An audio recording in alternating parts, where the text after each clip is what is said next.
Halo Bedikers. Mendengar negara Belanda, yang pertama muncul di benak kita tentu luka masa lalu di era penjajahan yang berlangsung cukup lama hingga 3,5 abad. Tapi kamu tahu nggak? Walaupun menjadi negara bekas jajahan, tapi kini Indonesia bisa membuktikan kekuatan militernya yang lebih kuat dibanding negeri kincir angin tersebut. Lantas seperti apa perbandingan kekuatan militer Indonesia versus Belanda saat ini? Mari kita bongkar.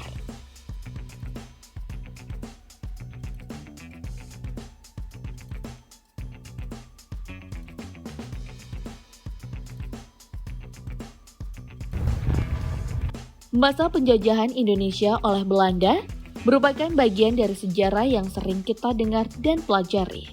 Kolonialisme dan imperialisme yang diterapkan oleh pemerintah Belanda mengakibatkan perubahan masyarakat di berbagai bidang. Karena tujuan Belanda adalah untuk memperkaya bangsanya sendiri, banyak dari kebijakan yang berlaku sangat merugikan masyarakat Indonesia di masa penjajahan. Salah satunya yaitu culture stencil atau tanam paksa di tahun 1830. Sistem tanam paksa mewajibkan rakyat Indonesia untuk menanam tanaman pokok. Tujuan utama tanam paksa adalah untuk mengisi kekosongan kas Belanda, tapi terdapat berbagai penyimpangan dalam pelaksanaannya.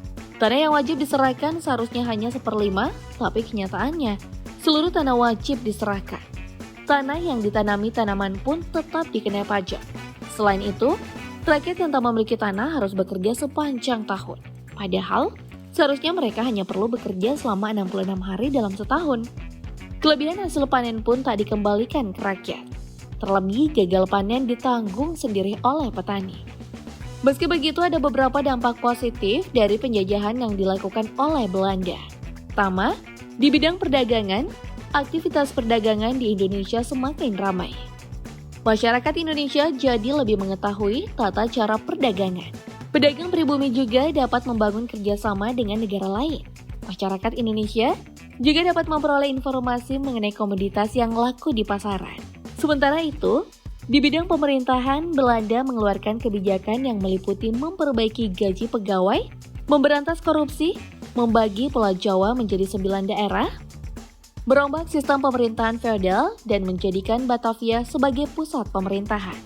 Selain perdagangan dan pemerintahan, ada juga perkembangan yang dibuat Belanda di bidang pertahanan dan keamanan, yang meliputi pembangunan benteng pertahanan, pembangunan pangkalan militer, pembangunan pabrik senjata, dan peningkatan jumlah tentara.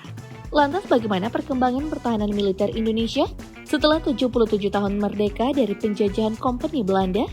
Apakah kita mampu menjajah balik Belanda? Laman Global Firepower telah menerbitkan urutan kekuatan militer terkuat di dunia. Indonesia berada di posisi ke-15, sementara Belanda jauh di urutan ke-37. Tentu saja perbandingannya bagaikan langit dan bumi. Apalagi jika kita melihat jumlah personel militer dari kedua negara ini.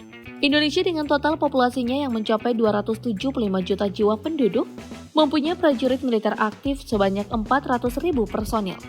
Kekuatan ini ditopang oleh kekuatan personil cadangan yang jumlahnya sama banyak, yakni 400.000 personil. Belum lagi kekuatan paramiliter sejumlah 280.000 personil. Sementara itu, negeri kincir angin Belanda yang hanya mempunyai total populasi sebesar 17 juta jiwa penduduk, tentunya jumlah personilnya juga jauh lebih sedikit dibanding Indonesia.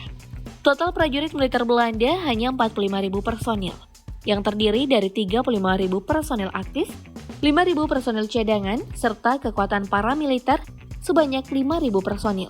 Tak hanya unggul jauh dari sisi jumlah, personil militer Indonesia juga lebih berkualitas.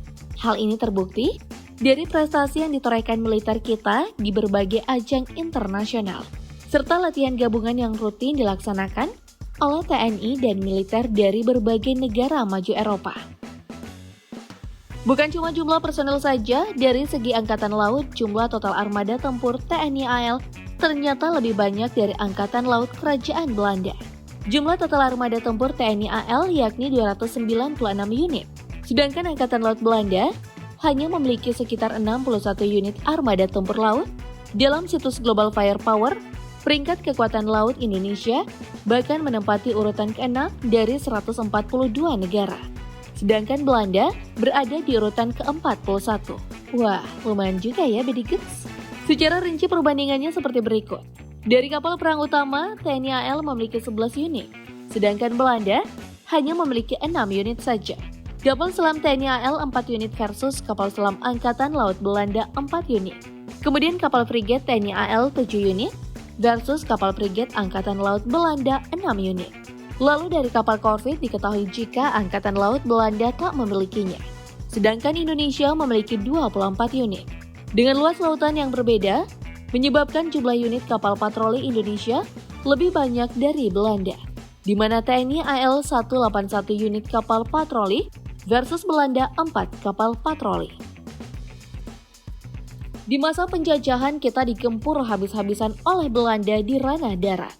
Pada saat itu persenjataan darat Belanda sudah canggih, sementara rakyat Indonesia terkenal dengan perjuangan yang hanya menggunakan senjata tradisional bambu runcing.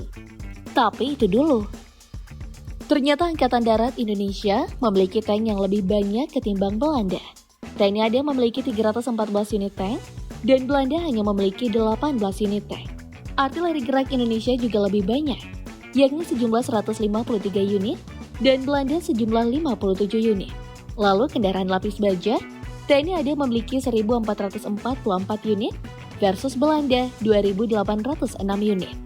Dalam kepemilikan kendaraan lapis baja, Belanda memang lebih unggul, namun Belanda tak mempunyai satupun peluncur roket.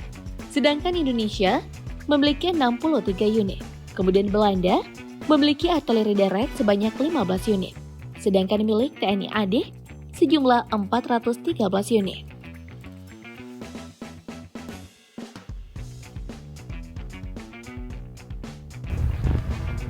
Terakhir dari segi Angkatan Udara, jumlah alutsista udara yang dimiliki TNI AU juga jauh lebih banyak dari milik Belanda.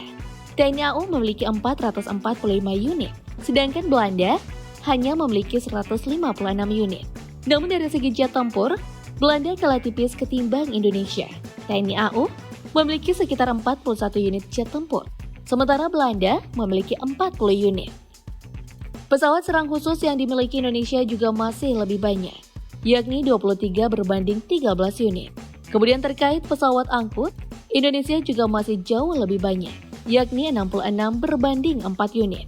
Pesawat latih dan pesawat misi khusus milik Indonesia juga lebih banyak dari Belanda. Indonesia memiliki 126 pesawat latih dan 17 unit misi khusus. Sedangkan Belanda memiliki 28 unit pesawat latih tanpa satupun pesawat misi khusus. Terakhir dari segi helikopter biasa dan helikopter serang, Indonesia unggul soal jumlah helikopter biasa dengan 172 versus 70 unit. Namun soal jumlah helikopter serang, Indonesia masih kalah dengan hanya memiliki 15 unit. Sedangkan Belanda memiliki 24 unit. Dan dari hasil perbandingan ini, kesimpulan kamu gimana nih? Yuk kita ngobrol di kolom komentar.